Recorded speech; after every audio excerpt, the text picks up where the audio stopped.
John likes tech and lives in Indiana, you know. Kevin likes the Dodgers and talks on the radio.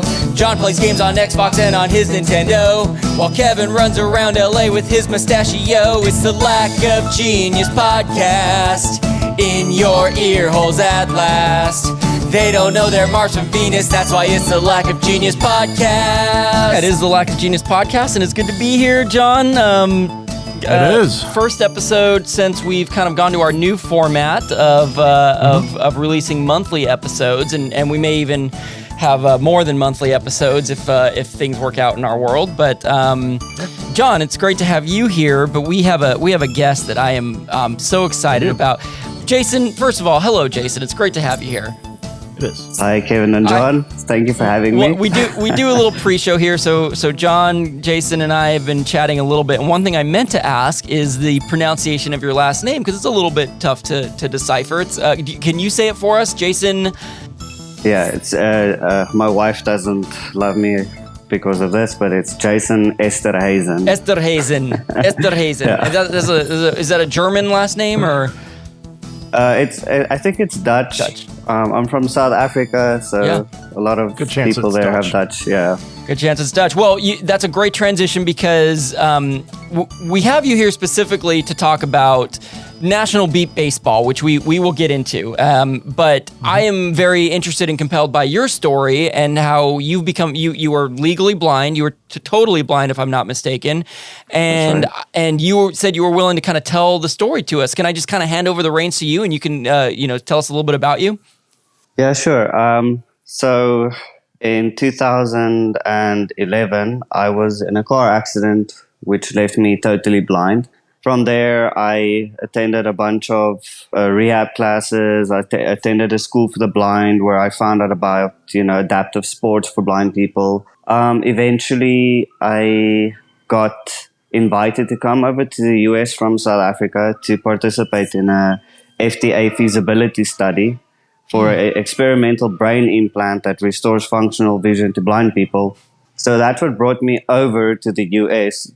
And then I found Beep Baseball, an adapted form of baseball for the blind and visually impaired. And I fell in love immediately. Yeah. Yes. Yeah.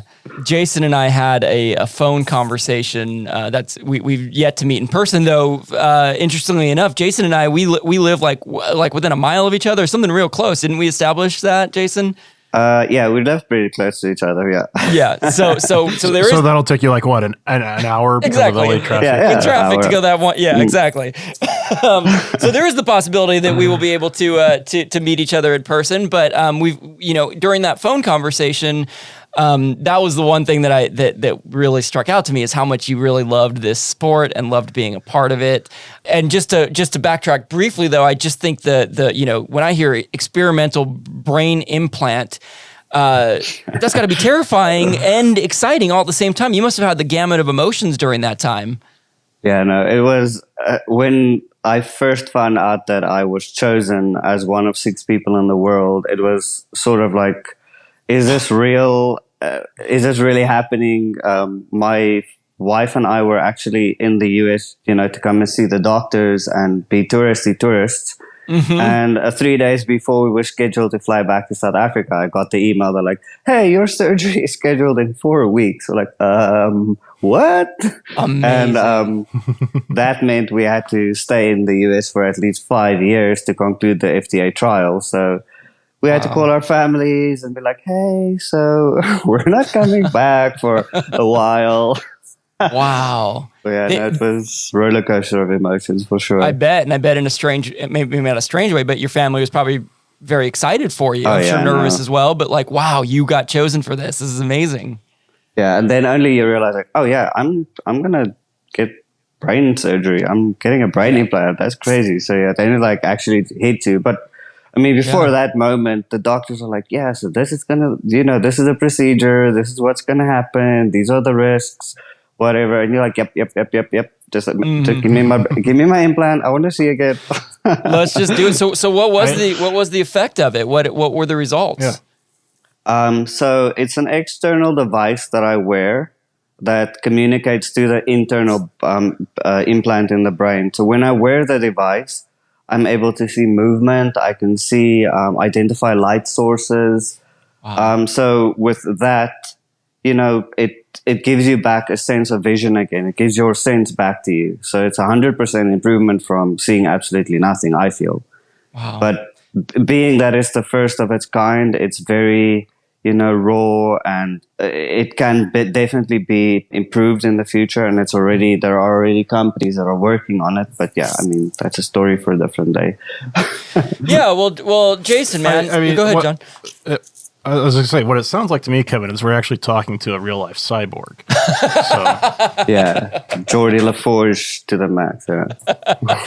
Jason, I mean, you're a pioneer. I mean, yes, okay, you didn't invent this technology, but you are someone who was willing to be part of this experiment, and generations to come sounds like it's gonna benefit from this technology because of your willingness to do this and the experience that you're having and the feedback that you're giving to this. And to be 1 in 6 people in the world, like. Yeah.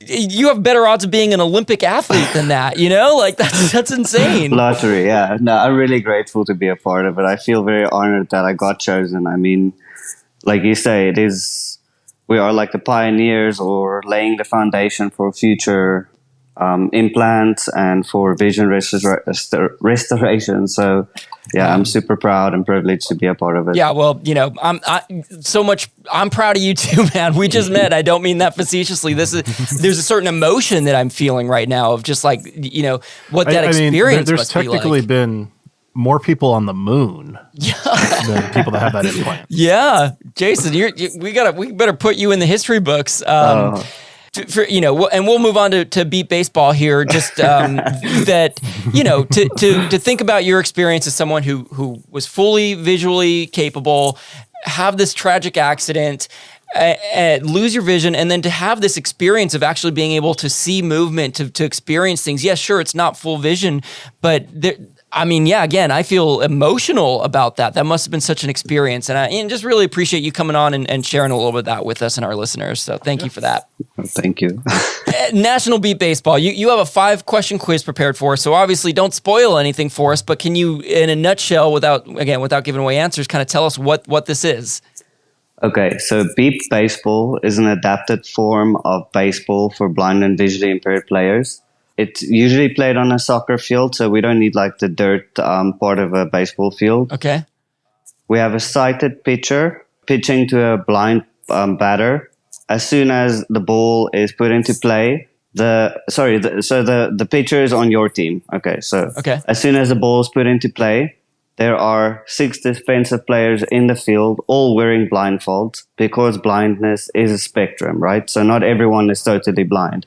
So that's just to even out all the odds. So if the ball goes into the field, there's a first base and a third base, right? So as soon as you make contact with the ball, either base number 1 or base number 3 randomly goes off and starts emitting a audible tone. You then, as the batter, have to run either to base 1 or base 3 and hit the base, touch it before the defense picks up this beeping ball. So if you touch it, it's a run. If they pick up the ball, it's an out. So it's really quick play. It's it's really intense because people are like literally Superman tackling the bases to like spare that split second, and the people in the field are like sacrificing their body, like getting hit in the chest and the face, and yeah, it's pretty intense, but it's super fun. Yeah, I highly recommend anyone to go just look up highlights, go just Google Beat Baseball, because it's like nothing I've ever, it's weird saying nothing I've ever seen. No. This is something I'm visually experiencing, keeping in mind that the ball is beeping the entire time. Is it like a consistent beep that's heard throughout? Yes. So there's like a pin that you pull out, and then the ball starts beeping, and that thing doesn't stop beeping until you put back that pin. And that gets pretty irritating if you lose the pin, and it's happened quite a lot. It almost sounds like a grenade. It does almost sound like a grenade. Pull out the pin, and it's it is incredible watching highlights, because the base. Maybe you already said this, but it's like if you can envision an inflatable punching bag where you if I'm not mistaken, and it's weighted at the bottom, I believe. So it's what is it, like 5 or 6 feet tall, and it's a weeble wobble. Yeah, it's a 4 foot tall foam pillar with electronics inside. Yes. But yeah, if you think of those things that you put the water in the bottom and you punch it and it goes up and down, so sort of like that, but it doesn't come up automatically. You have to like put it back on its place. Got it. But yeah, that's what the highlights are. Is you're just seeing these players run at it, tackle it, and it's, you know, again, you obviously you can see that they have blindfolds on if you're watching this, so you know that they can't see, but you kind of put yourself in the mindset and realize, oh my gosh, they have to find this thing that's making noise. It is a fascinating experience for me as someone who can see, to experience, to see that happening. So I'm so excited to learn more about this. John, did you have anything else before we get into Tidy Up? I mean, obviously you said the pitcher is sighted. I'm just trying to imagine hitting a baseball is hard enough anyways. But doing it without looking and listening for the beep, like... It's interesting that you did say that the pitcher, it's an underhand pitch, and his whole agenda is to actually get the ball on your bat, right? So at practice, we sort of like learn how to time his cadence, because they do like a special cadence where they say set, ready, ball, and then they pitch it. Wow. So, you have that second that you have to respond to and like hit the ball. Yeah. And John, to your point, that was one of the first things that came through my head is like, well, how do you hit a ball without seeing it? That you really have to be zeroed in. But so Jason explained that there's that cadence, but also I guess it's kind of just like anything else. You practice it, you learn to zero in on that sound. You just, that clearly people have figured it out. It's amazing to hear this. Tidy up before we go any further with the show. Tidy up before we go fix our mistakes tonight. I wanna get it right.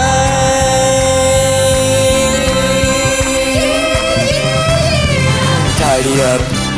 Jason, you're the star of the show today in every segment that we're doing, because before the show, I asked Jason if he'd be willing to sort of take the reins on Tidy Up, and here's why. Jason and I, during our phone conversation, I was really flattered and touched by this, Jason, that you took the time to listen to several episodes and genuinely were expressing how much you enjoyed it. I don't mean to be putting words in your mouth, but I say that because I was very touched by it. I really like that you took the time to listen, and you had specifically said that you listened to our summer camp episode, and part of the reason that you were drawn to that, my understanding, is that you attended, I believe what you said was your first summer camp as a counselor or as some sort of staff for blind campers. And so for our Tidy Up section, I would love to hear about what that experience was like. Can you just give us an overall of what this camp was and what your role was and how it went? Sure. So this was actually my first summer camp ever in my life, because summer camp isn't really a thing back home in South Africa. So I went there as a camp counselor / program and special events coordinator, and it's called Camp Bloomfield. It used to be held every year at Camp Bloomfield's facility in Malibu, but in 2018 in the Woolsey fire it all burned down. So this year was the first time that they like resurrected Camp Bloomfield, and they had it at a facility called Pathfinder Ranch up in Mountain Center, California. So we went out there, bunch of blind kids. So Camp Bloomfield is for blind children, youth, and adults, right? So, and families. So there were 3 stations. The first one was just children. The second one was for 18-year-olds and up, and then the third one was for families, so that would be like either a blind parent with sighted children or blind children with sighted parents, so that everyone could attend and see what it's like. And we had canoeing, horse riding, archery, baseball, everything you would have, I assume, at a normal summer camp, but just a little bit more, refined and adapted for blind people to enjoy. Like the archery team leader was visually impaired himself. So, we were being taught how to shoot a bow and arrow by a blind person. It was just crazy. It was super, super fun. Really, for me, such a, no pun intended, but such an eye-opening experience to go there and teach these kids or get taught by these kids that there are just no limits. Like if you put yourself out there, that you can overcome so many things. But I can talk about this for days. But that's like the short and the long of it. Well, extremely inspirational and motivational to hear that, and a fascinating thought that just came to my mind. I mean, you literally just described a situation where the blind are leading the blind, and like, I've never thought about this before. Is that an offensive saying? I mean, I get it. They're saying like it's a saying. It's about. But yeah, is that an offensive term? I mean, you know what I mean? Well, I don't take offense to that because that was literally what was happening. The cool thing about Camp Bloomfield was I think 70% of the staff were blind or visually impaired. Wow. And we ran everything. Like we ran all the activities, the campfires, everything. And no one died. No one got injured, so that's great. I think we did a good job.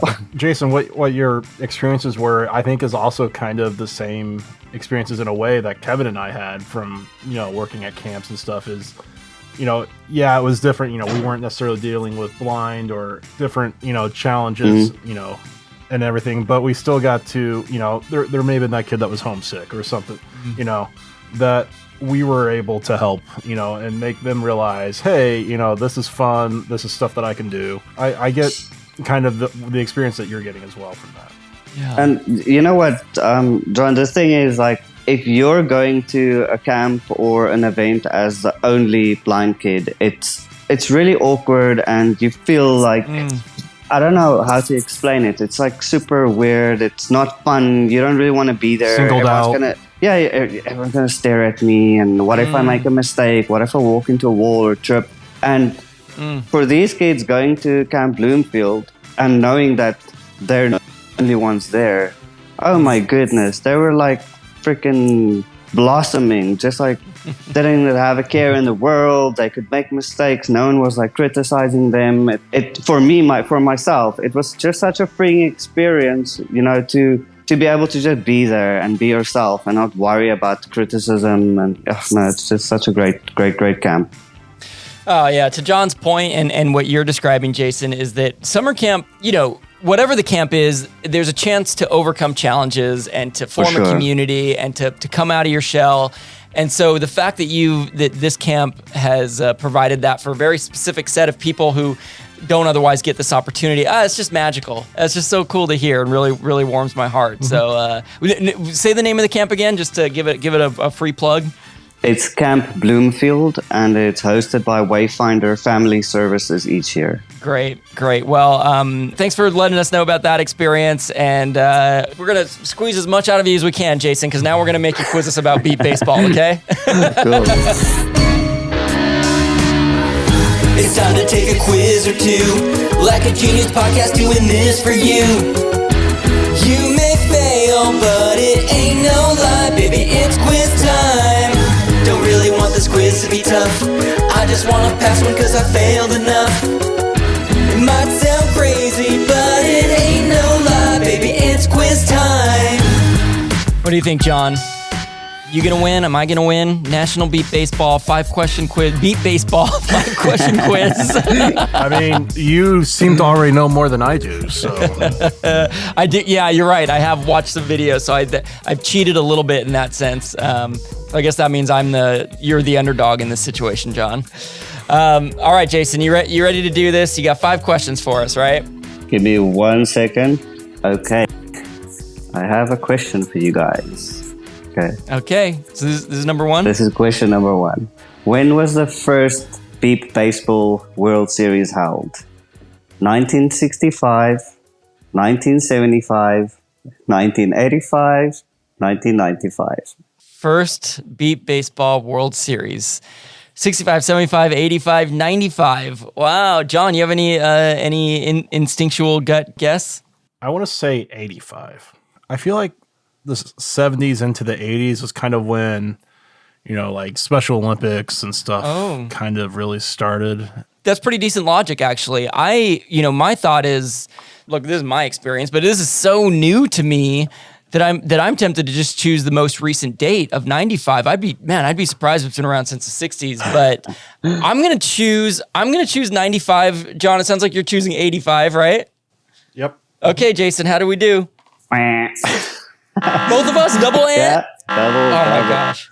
So it was in 1975 Oh, wow. in St. Paul, Minnesota, and the winner of that championship was the St. Paul Gorillas. The St. Paul Gorillas. Oh, I want a St. Paul Gorillas shirt. Does that team even exist anymore? No, they don't. I want a shirt. Interesting fact, okay, so that was the first World Series was in 1975, but the game was invented in the late 60s, so it's been around for decades. Wow, that's amazing to me. And by the way, I meant to share this in the opening. The way this came on my radar was during the MLB All-Star Game, Major League Baseball All-Star Game. I subscribed to all kinds of email lists. They emailed out a PDF pamphlet of of the program for the All-Star Game that I got to look through. And National Beat Baseball, I believe, pulled out a full-page ad. And I was like, what is Beat Baseball? That is literally so advertising worked on me. That's how I discovered it. And to me, I was like, oh, this sport was invented like 3 days ago, probably. So to hear that it's decades old, that is amazing. I'm so fascinated by that. Cool. It's pretty cool because the NBBA, they took out that full-page ad for the All-Star Week. But our team, the San Gabriel Valley Panthers, we're based in Pasadena. We actually got invited to do a little exhibition game at the LA Convention Center during All-Star Week. So we went out there and showed the people how it's done. And yeah, it's pretty cool to just get some exposure.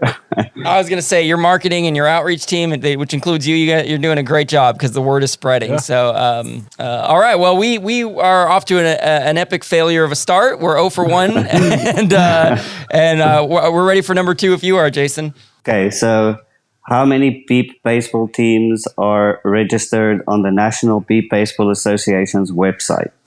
10 plus, 20 plus, 30 plus, or 40 plus? How many are officially registered? How many teams for NBBA? 10, 20, 30, or 40 in that 10 plus, 20 plus, 30 plus, 40 plus. Technically, if you choose 10 plus, then you get it right. Okay, sorry.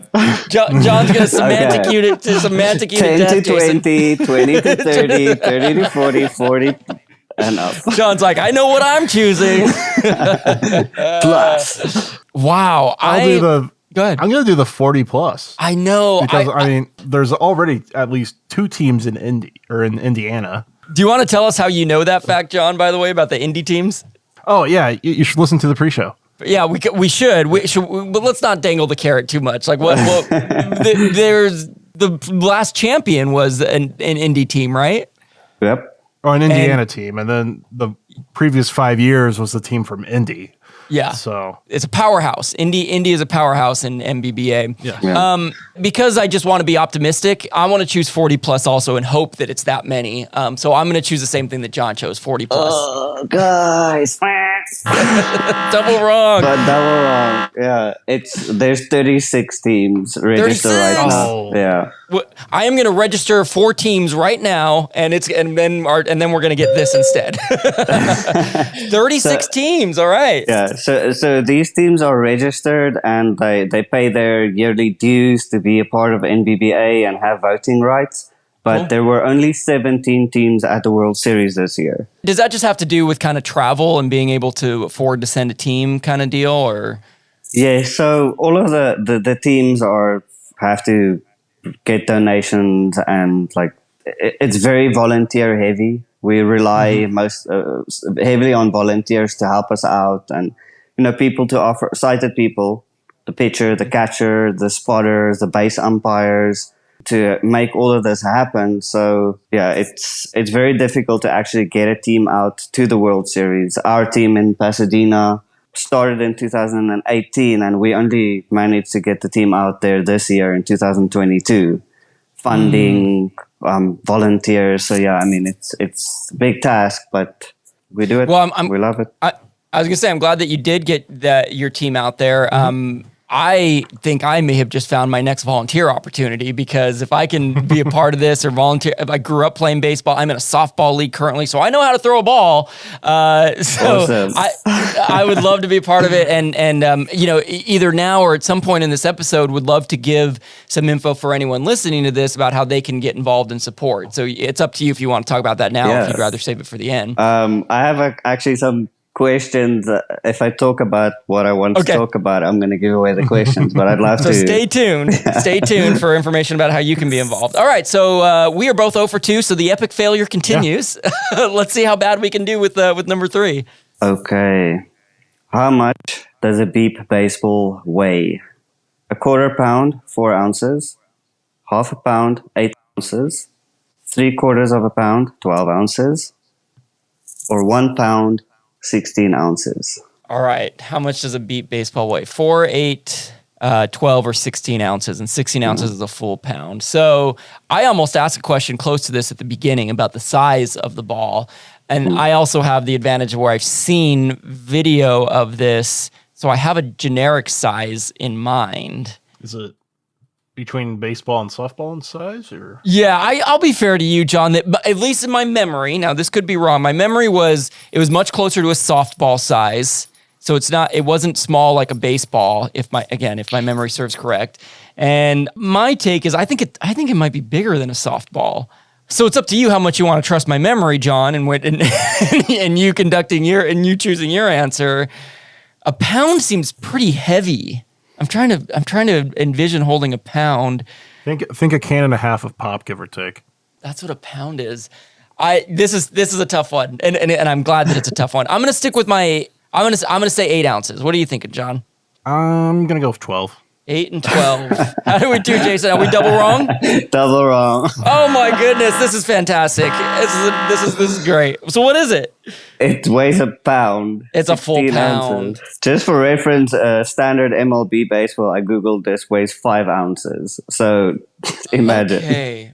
A little bit more than double. Yeah, that is a good reference point. Okay, so it's got some weight to it then. Yeah, remember, it's 12 or 14 inch softball, so it's a bigger softball. That the company that makes the balls buy the skins, and then they fill it up with this little beeping device and all of the protection for it not to break every time you hit it. But they still do break. Sure. But yeah, so it's a pretty heavy ball, yeah, for sure. I mean, just to give some more reference, a softball weighs at most 7 ounces.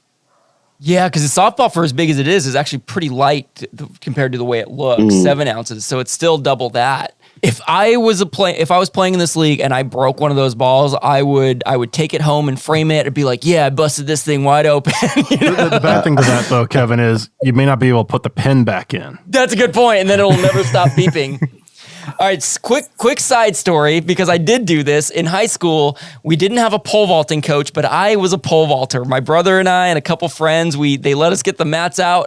To be honest, that was not a good idea, because that's actually a dangerous sport, is pole vaulting. Yeah. And at one of my meets, I went up for my vault and I landed on top of the bar and it fell straight down with me, landed on the back. I cracked the bar in half. And this happened to be at the school that my dad was the athletic director of. So I got to take home that snapped in half pole vault. And I kept, it's trash now, but it was in my backyard for the rest of my high school career. It was my pride and joy. Don't want to kill your dreams of framing your broken ball, but we go through about 5 or 6 balls at practice.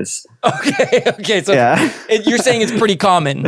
Yeah, no. If you hit that ball on the speaker, it's toast. Okay. There's just no stopping that from happening. And at the MBBA at the World Series, the MBBA orders 200 balls from the Denver Beeple company to have on hand, because you might go through 200 balls in a single World Series. Yeah, I'm going to have to get a pretty big trophy case is what you're telling me, with the amount of broken beep baseballs they have on display. Kevin, it's not going to be that big. You're not going to hit that many. I'm not going to hit that many. Yeah, let's be real. Let's be real. Okay, since I didn't want to give away, the question, because the ball's that heavy, right? So it weighs a pound. It's pretty hefty, girl. So the pitcher is 25 feet away from the batter. So if you're volunteering, it's scary, but we do need pitchers. Yeah. Here's a question is, because I guess if you're throwing underhand, this presents a difficulty, but in baseball, they have like those nets that you can put in front of a pitcher, like they do they do that in the home run derby here, where you put a net up so that anything that comes back, does anything like that exist that you can think of? So some of the pitchers actually wear like the catcher mask and Smart. the chest protector and stuff like that. I would wear a cup, Jason. I'd be wearing a cup 100%. Cup for sure, yeah. At one of the Indiana tournaments at the Bolingbrook Bonanza, one of the like top tier teams, the Indy Thunder, their pitcher got hit in the face with a line drive. Guy broke his jaw. It's quite hectic. I mean, it's intense and like scary, but yeah, Sure. just Well, you've put that out there. You have not scared me away yet, Jason, but you can keep telling me horror stories, and we'll see if we get there. Okay. No, don't scare anyone away. Just want to make them aware. Like if you're coming to practice to volunteer your time as a pitcher, bring your cup. Yeah. Yeah, I was going to say you're talking about something very specific here, which is pitching, and not every volunteer is going to do that. For sure. And it's funny because if I do end up doing this, I probably will wear the protection just to have it. I have that's keep myself safe. Sure. Great. Okay, so we are both 0 for 3, right? We're moving on to question 4. All right, John, it's anybody's game. How far is the home run line in beep baseball? 175 feet, 200 feet, 225 feet, or 250 feet? Woo! Are you able to repeat those for us, Jason?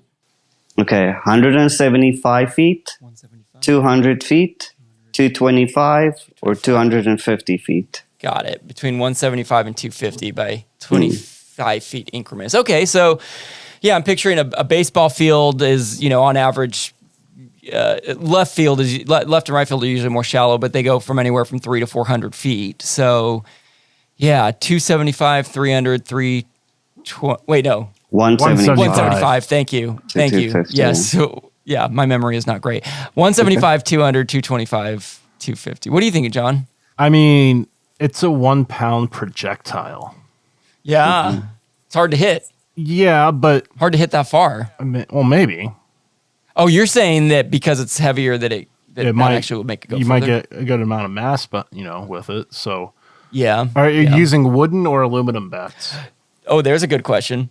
Aluminum bats for And- the majority of the players, and the favorite bat is a 38-ounce Black Max. So it's Okay. a heavy bat. Yeah. And these are you got a heavy standard. bat. These would be the same a bat that would be used in a baseball game as well, just a standard baseball game. Slow pitch softball bat. Slow pitch softball. Gotcha. Yeah. Gotcha. But these Ooh. bats that I'm talking about now are 20 years old because they don't make them anymore. So everyone's has this notification on eBay as soon as a Goes on Eastern sale. Black Max pops up, like it's sold within seconds. Oh, that's great. Maybe they'll have to start developing again once beat baseball starts to really take off. Yeah, that'll be so cool. Okay, well, I'm like, I don't want us to go 0 for 4, but I kind of do at the same time. But I am gonna do my best to answer this question. I'm gonna go with the least shallow option, the closest one. I'm gonna go with 175. What are you gonna go with, John? I'm thinking 225. All right, Jason. 175 for me, 225 for John. How do we do? Kevin, you got it! Yay! 1 for 4, and John continuing the 0 for 4 streak. 175. Yeah. Okay. And at the championship game this year, there's a player, he hit 2 home runs in one game. Wow. And a home run counts 2 points. Nice. Okay, got it. Because touching the bag gets you a point, but if you hit the home run, then you get 2 automatically. Automatic 2 points, yeah. And interesting, cool fact, if you catch a fly ball, you retire the entire inning. All 3. Is it 3 outs an inning like baseball? That's my next question. If you guys want another question, Okay. So this is great. I love that it retires. We'll move on to that in a second. Let's just okay. Take a breath, Kevin. Calm down. I am just so enthralled by everything I'm learning here because 2 home runs in a game sounds pretty rare. Because I wondered how many. Yeah, I guess I don't really have a question. I'm just kind of processing that. That's pretty interesting. Home runs are rare. Yeah. Pretty rare. I mean, it's not common, for someone to hit a home run. So when they do, it's like a major celebration, even if it's the opposing team. Another cool story is not this year, but last year, championship game, bottom of the sixth, like a freaking movie, walk-off home run. Dude, Indiana Thunder win the World Series. It was crazy, yeah. It literally ended on a walk-off home run. Walk-off home run. It was like a movie. It's like everyone's like, this has never happened before in baseball history. It's crazy. Somebody listening better be writing the script right now. It's already written for you. Somebody better start developing this into a screenplay. That's fantastic. Your next project, Kevin. I know. Maybe it's my next project. Documentary film this. This is. I am in love with this whole idea. So I am curious about catching the ball, which you already kind of described. But let's if you're ready to, let's move on to the last question, and then maybe it'll come in naturally there. So you ready to give us number 5? Cool. Okay. So how many innings does a beep baseball game last? Okay. 3 innings, 6 innings, 9 innings, or 12 innings? So, Jason, I think you may have accidentally spoiled this question for us. Not to not to call you out, but I'm pretty sure I heard you say the bottom of the 6th inning, and I was like, okay, so they must play 6th inning, which is which is pretty incredible that you managed to go the whole time. But I'm gonna guess it's 6, and I'm just gonna guess 6 innings. You finally got one, John. You got one, John. Good job. Is that the last question, Jason? Yeah, that was the last question. Okay, because I thought... man. So I asked earlier how many outs per inning. Is that part of the answer to this, though? Oh, sorry. It's 3 outs per inning, but you get 4 strikes instead of 3, and a pass ball. Sorry. Gotcha. Okay, Yeah. 4 strikes instead of 3s. Oh, just to go over that again. 6 innings, 3 outs per inning. So that's normal, but you can swing and miss 4 times, right? Yeah, we have 4 strikes and 1 pass ball. We can take 1 pass ball so that you can hear the ball coming at you, so that you can time the cadence and the beep and all that stuff. What if the pitcher hits you? Oh, good question. Nothing? I think that's just a bad pitch. I don't think that I've had that happen to me, so I can't really give you that answer. Well, next time you play, just step out in front and see what happens. yeah. You just take one for the team, Jason. How about next time we have practice, or you come out and then we'll blindfold you and you take a hit with a 1-pound ball. Kevin, since you only live a mile or so from Jason, I'll pass that one on to you. Okay, I will take one for the team. Yeah. That's funny. And then, so I was very fascinated by this rule, which is if you catch a ball, no matter how, if you had 0 outs, you just knocked out all 3 outs, correct? Yeah. Retire the entire team, yeah. I would imagine that is insanely difficult to do, to catch a fly ball.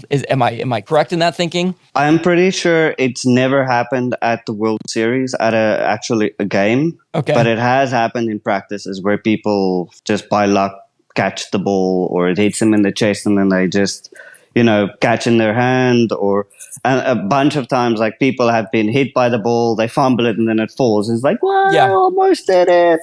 That was going to be part of my question, is how often are not, you mentioned the pitcher potentially getting hit because how close they are, but how often are just the fielders getting hit by a ball? So that's actually what you're trying to do as a fielder. Like, the ball, you obviously hear the cadence, set, ready, ball, you hear the ball getting hit, and then the spotter in the field. So you have a sighted spotter in the right hand and on the left hand side of the field. Okay. So then either the left hand or the right hand spotter would call a number from 1 to 5.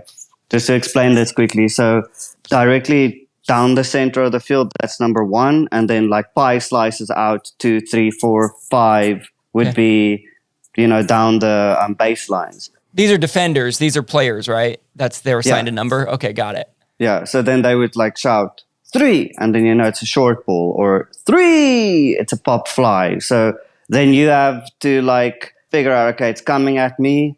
You hear the beeping ball coming at you, and then you dive in front of it and block it with your body. Gotcha. So you take hits the whole day. Like, your knees are busted up, your ribs are sore. Sometimes your face gets, But yeah, it's super fun. So yeah, you get hit a lot, but like with a fly ball, not that often. Not as often, but let's say it is, like you said, the example of 3. That's basically saying this is coming in the air. Yeah. And you can potentially be ready if it's hit Yeah. at high enough an arc. This is another question that came to mind. Do the fielders use gloves, or is it just bare hands? Bare hand. Some people do wear like their batting gloves. Okay.